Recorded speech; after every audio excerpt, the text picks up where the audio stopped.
దొంగలలో చాలా రకాల దొంగలు ఉన్నారు. జేబు దొంగలు, అలాగే దారి కాచి దాడి చేసి దోపిడీ చేసినటువంటి దొంగలు, చంబల్లోయలో పేరు ప్రఖ్యాతులు ఉన్నటువంటి దొంగలు, ఇలా రకరకాల దొంగల్ని చూసాం. కానీ అంటే ఇసుక దొంగలు, అలాగే మైనింగ్ దొంగలు, వీళ్ళందరినీ కూడా చూసాం. కానీ కొండ దొంగలు మాత్రం ఇప్పుడు రీసెంట్గా ఆంధ్రప్రదేశ్లో కూటమి ప్రభుత్వం కొలువుదీరిన తర్వాత ఒకరి తర్వాత ఒకరు కొండ దొంగల గురించి కొన్ని వార్తలు అయితే వస్తూ ఉన్నాయి. ఇంతకీ ఎవరా కొండ దొంగలు, వారు చేసిన దొంగతనం ఏంటి అనేది మనం పూర్తి స్థాయిలో విశ్లేషణ చేసుకునేటువంటి ప్రయత్నం చేద్దాం. ప్రస్తుతం మనతో పాటు ఉన్నారు ప్రముఖ రాజకీయ విశ్లేషకులు, ప్రముఖ సీనియర్ జర్నలిస్ట్ డివిఎస్ గారు. వారితో మాట్లాడదాం. సార్ నమస్తే సార్. నమస్తే.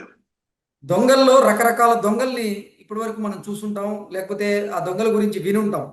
అంటే కొంతమంది జేబు దొంగల గురించి చెప్తూ ఉంటారు, దారిగాచి దోపిడీ చేసేటువంటి దొంగల గురించి కొంతమంది చెప్తూ ఉంటారు, ఇసుక దొంగతనం చేసే వాళ్ళను, లేకపోతే మైనింగ్ లో దొంగతనం పడే వాళ్ళను, వీళ్ళందరి గురించి మనం విన్నాం. కానీ ఆంధ్రప్రదేశ్లో కూటమి ప్రభుత్వం కొలువు తీరిన తర్వాత, అధికార మార్పిడి జరిగిన తర్వాత కొండ దొంగల గురించి ఇప్పుడు కొన్ని కథనాలు వస్తూ ఉన్నాయి.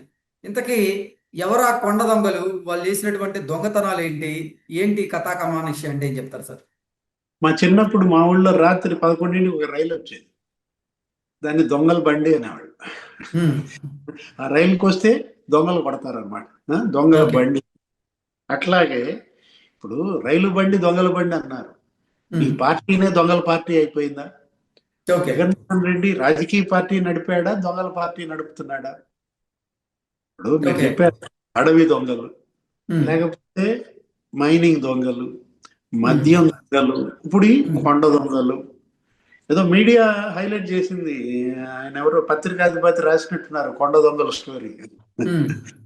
తిరుమల తిరుపతి దేవస్థానం కొండపై వీళ్ళు చేసిన దొంగతనాలు, అఖిలాండ కోటి బ్రహ్మాండ నాయకుడు, కలియుగ ప్రత్యక్ష దైవమైనటువంటి వెంకటేశ్వర స్వామి వారి కొలువు తీరినటువంటి కొండనే వీరు దొంగతనం చేసేటువంటి ప్రయత్నం చేశారంటారా? అంతే కదా, కొండని ఈ దొంగలందరూ చుట్టుముట్టారు. చంబల్లోయని మించిపోయినట్టుగా తయారు చేశారనమాట దాన్ని. అంటే దాంట్లో నెయ్యిలో కుంభకోణం, కమిషన్ కక్కుర్తి. అసలు పాలు ఇవ్వనటువంటి డైరీ ఏది, ఒక్క లీటర్ పాలు కొనని డైరీకి వీళ్ళు కాంట్రాక్ట్ ఇచ్చారు బోలే బాబాడి. వాళ్ళు ఏం చేశారు, రసాయనాలను అడ్డం పెట్టుకుని మరి నెయ్యి తయారు చేశారు. వెజిటబుల్ ఆయిల్స్ తో నెయ్యి తయారు చేశారు. ఇప్పుడు వాళ్ళని పట్టుకొచ్చారు, ఆ రసాయనాలు అమ్మినాడిని పట్టుకొచ్చారు, ఆ సుగంధ్ అనేవాడిని. ఇప్పుడు వాడు మొత్తం బయట పెట్టాడంట. ఏ విధంగా మరి వీళ్ళు అతను అప్రోచ్ అయ్యారు, ఎంత ఇచ్చారు, ఎంత అమ్మాడు. అంటే నేను రసాయనాల వ్యాపారం చేస్తాను, అమ్మటం వరకే నా బాధ్యత, వాళ్ళు నెయ్యిలో కల్తీ చేశారని నాకు తెలియదు అన్నాడు. ఏం సార్, అతను అప్రూవర్ గా మారారా? అసలు ఏం జరిగింది అనేటువంటి విషయాలను ఆయన బయట పెట్టారా? ఎవరెవరు పేర్లు చెప్పారు అంటే ఏం చెప్తారు? ఇప్పుడు మనం చూసాం వాసుదేవరెడ్డి, మరి లేకపోతే అతను సత్యప్రసాద్, ఏది అక్కడ ఎక్సైజ్ శాఖలో వాళ్ళు అడ్డం పెట్టుకుని మరి మద్యం దొంగలు ఏ విధంగా మరి దగ్గర 3,000 కోట్లు అన్నారు, అది 30,000 కోట్లు అవినీతి. దగ్గర మరి అందరూ జైలుకి వెళ్ళారు. దాంట్లో సీఎంఓ ఆఫీసు ధనుంజయ రెడ్డి జైలుకి వెళ్ళాడు, భారతీయ సిమెంట్స్ ఫైనాన్స్ అతను ఎవరు బాలాజీ గోవిందప్ప జైలుకి వెళ్ళాడు, జగన్మోహన్ రెడ్డి ఓఎస్డిఏ జైలుకి వెళ్ళాడు కదా, మిథున్ రెడ్డి జైలుకి వెళ్ళాడు, చెవిరెడ్డి జైలుకి వెళ్ళాడు. అందులో అంటే ఒకడు అప్రూవర్ గా మారితే వీళ్ళందరూ వరుసగా ఎలా జైలుకి వెళ్ళాలో అక్కడే మనకు కనపడుతున్న. దీంట్లో ఇప్పుడు సుగంధ్ అప్రూవర్ గా మారితే సుబ్బారెడ్డి జైలుకి వెళ్ళడం తప్పదా? ఇక్కడ మనం అదే పరకామణి కేసులో భూమన కరుణాకర్ రెడ్డి జైలుకి వెళ్ళడం తప్పదా? ఆ భయంతోనే మన ప్రెస్ మీట్ లో జగన్మోహన్ రెడ్డి ఆ విధంగా అసహనం వ్యక్తం చేశాడా? అదేదో కొండ అంటాడు, అదేదో చిన్న దొంగతనం అంటాడు. ఈరోజు పవన్ కళ్యాణ్ ఫైర్ అయ్యాడు. ఏంటి, ఇదే మీ మతంలో జరిగితే చిన్న దొంగతనం అనేవాడుగా, క్రైస్తవ మతంలో ఇదే గనక జరిగితే, ఇలాగే అవినీతి కుంభకోణాలకు పాల్పడితే నువ్వు చిన్న దొంగతనం అనేవాడు అని ఆయన స్పష్టంగా నిలదీశాడు. ఏది చిన్న దొంగతనం?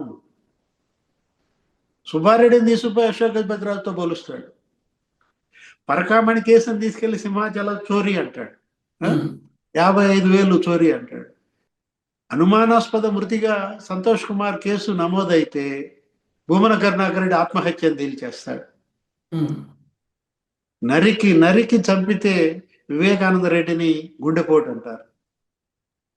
అంటే వీళ్ళు అసలు ఎంత తెలివిగలాళ్ళు అనాలా, వీళ్ళ యొక్క నేర ఆ మనస్తత్వం, వాళ్ళ యొక్క అతి తెలివి అన్నీ మిళితమై ఇంకా నటన మళ్ళా. ఉమ్, అరే మామూలు నటన.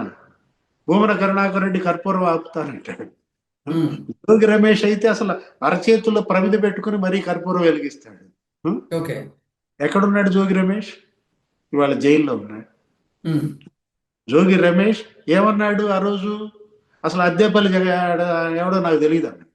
ఉమ్, సీసీ ఫుటేజ్ ఉందండి, అతను మీ ఇంటికి వచ్చాడు అంటే చాలా మంది వచ్చి ఉంటారు, వాళ్ళతో పాటు అతను కూడా వచ్చాడేమో అంటే ఉమ్, వాళ్ళు స్పష్టంగా బయటపడింది.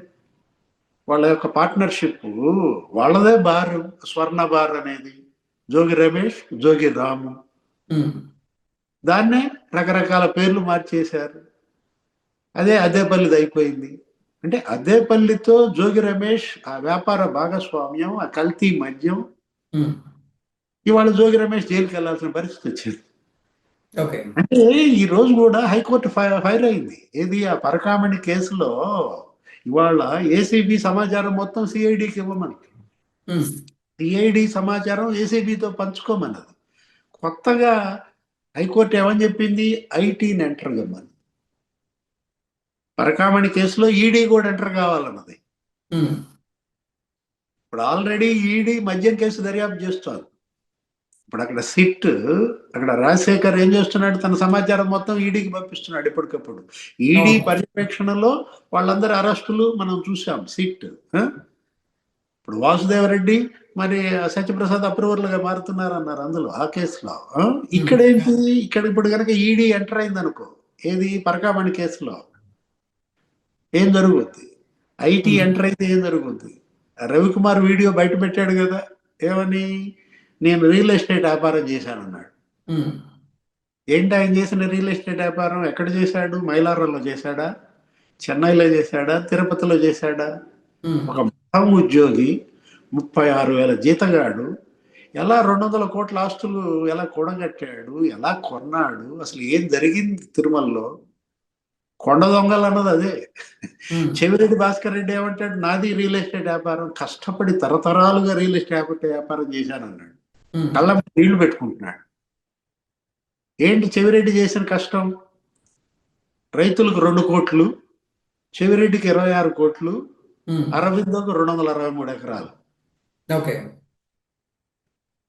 ఇప్పుడు 263 ఎకరాలు అరవిందో కొనాలంటే చెవిరెడ్డిని బినామీగా పెట్టుకుని రైతుల్ని మోసం చేస్తారా? ఉమ్, రైతుకు దక్కేది 2,60,00,000 అని అడుగుతున్నా. 26 కోట్లు ఇతనికి వచ్చేసింది. ఎవరికి? చెవిరెడ్డికి. ఉమ్, అబ్బో అసలు రియల్ ఎస్టేట్ కష్టపడి సంపాదించానంటాడు, ఆ డబ్బులతో కొన్నానంటాడు అక్కడ భూములు. ఉమ్, అసలు ఏ రకంగా అతను కొలంబోలో వ్యాపారం పెట్టాడు? టాంజానియాలో స్టీల్ ప్లాంట్లు ఎక్కడి నుంచి వచ్చాయి? ఉమ్, అంటే ఈ కొండ దొంగలు ఎలా రాష్ట్రాలు దాటి, దేశాలు దాటి, ఖండాలు దాటి, ఆ? వీళ్ళు మొత్తం ఈ డబ్బంతా ఆఫ్రికాలో ఎలా పెట్టారు? ఇప్పుడు పెద్దిరెడ్డి రామచంద్రారెడ్డి అడవి దొంగ ఆయన. మీరు మీరు జేబు దొంగలు, లేకపోతే కొండ దొంగలు, చెంబల దొంగలు అంటూ వరుసనే లిస్టు చదివారు, దోపిడీ దొంగలు. ఆ? అడవి దొంగలు ఉన్నారు. ఆ? ఏది ఇప్పుడు అదే కదా అక్కడ, ఎక్కడ ఆ మంగళంపేట అడవులు, ఉమ్, దగ్గర దగ్గర 70 ఎకరాలు ఏమో ఇతను కబ్జా చేశాడు, అక్కడ ఫామ్ హౌస్ కట్టాడు అన్నారు. ఉమ్, ఇప్పుడు అతను పట్టుకొద్దామని వెళ్ళారు మొన్న ఆ మదనపల్లి. ఎవరతను? ఆ మాధవరెడ్డి అనేవాడు, జంప్. ఈయన పిఏ, పెద్దిరెడ్డి పిఏ. ఉమ్, ఎంత దూరం పారిపోతారు? ఎక్కడికైనా పారిపోతారు, పట్టుకొస్తారు. ఎక్కడికి పారిపోయినా పట్టుకొస్తారు. ఇప్పుడు ఒకటి అదేమంటే పెద్దిరెడ్డి ఏమంటాడు?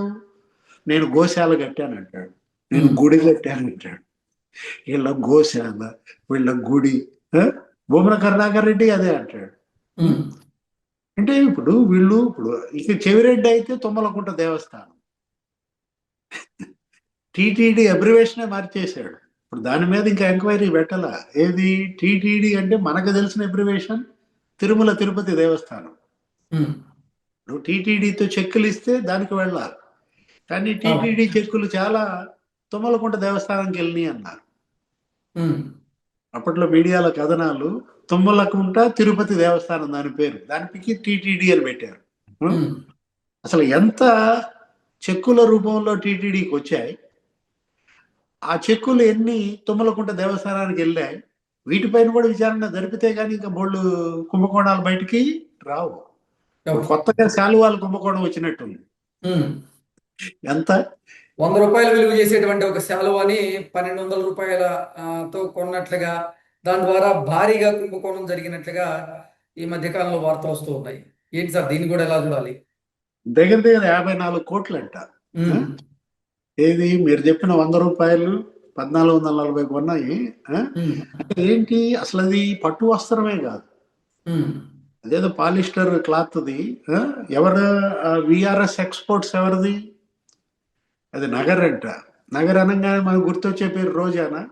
ఓకే. దాని వెనక రోజా హస్తం ఉందా? 54 కోట్లు ఒక శాలువాల్ దొంగ ఉన్నారంటే, ఇక దర్శనాలు దొంగలు, దర్శనాల టికెట్లు ఎన్ని అమ్ముకున్నారు? ఉమ్, అది ఎన్ని కోట్లు? అటు ఉమ్, సప్తగిరి ట్రావెల్స్ అడ్డం పెట్టుకుని ఉం? ఏంటి 5,000 రూపాయలకి దర్శనం టికెట్ అమ్ముకున్నారు. అంటే వీళ్ళ భక్తి స్వామివారి మీద కాదు, ఉమ్, స్వామివారి నగల మీద. అసలు ముందు ఆ నగలు క్షేమంగా ఉన్నాయా? ఓకే. కిరీటం ఉందా? కిరీటం ఎవరింట్లో ఉందని అడుగుతున్నారు. ఏది గాలి జనార్దన్ రెడ్డి ఇచ్చిన కిరీటం ఖజానాలో ఉందా, ఉమ్, లేకపోతే ఎవరింట్లో ఉందని ఆ ఓవి రమణ ఎవరో టీటీడీ బోర్డు సభ్యుడు, మాజీ సభ్యుడు ధ్వజమెత్తాడు. ఉం? అవును. కొండ దొంగలు ఇవాళ మొత్తం కొండనే మింగేయాలని చూసారా? ఓకే. ఇప్పుడు ఓకే. స్వామివారి కట్టడ చేస్తే వీళ్ళందరూ జైలుకి వెళ్ళే పరిస్థితి వచ్చిందనమాట. Okay. Okay sir, thank you so much. నమస్తే.